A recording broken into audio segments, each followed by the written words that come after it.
Has there ever been a time that you really, really wanted to do something and then at the last minute it fell through? At the last minute it was taken away, or at the last minute you weren't able to do it? How did you respond to that? How did you feel when that happened? Our verses today is that very same situation, which may surprise you based upon what you've read.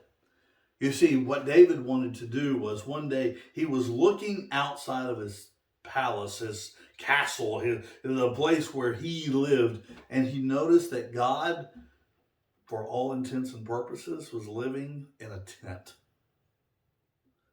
That would be akin to we living in a mansion somewhere and then having the most important person in town living in a pup tent in our backyard. That just doesn't seem right. That just doesn't seem the equitable thing to do. And yet that was the reality of Israel. And so David had in his mind to build God a fabulous temple. He wanted a place of opulence and a place of glory and majesty and exaltation. And he wanted this place to be a place where everybody could come and worship the Lord.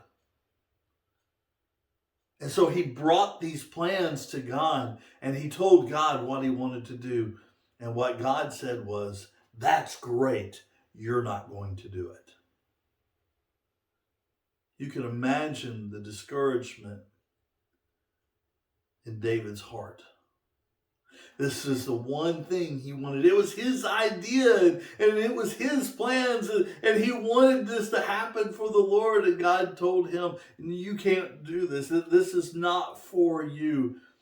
I'll allow your son to do it, but you can't." The reason is because God said David was a man of violence, and that had no place within the house of God, within the temple of God. And so David starts preparing for his son to build the temple. And when it comes time, one of his very last acts, his very last prayers, is the prayer we see today. And I just want to read it with you. "Then David blessed the Lord in the sight of all the assembly." Everybody's there. Everybody has shown up. Everybody has come there to see what David has to say. And this is what he says. "May you be blessed, Lord God of our father Israel, from eternity to eternity.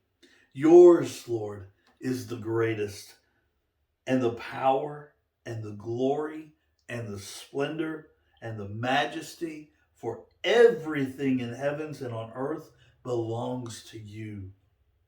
Yours, Lord, is the kingdom, and you are exalted as head over all. Riches and honor come from you, and you are the ruler of everything.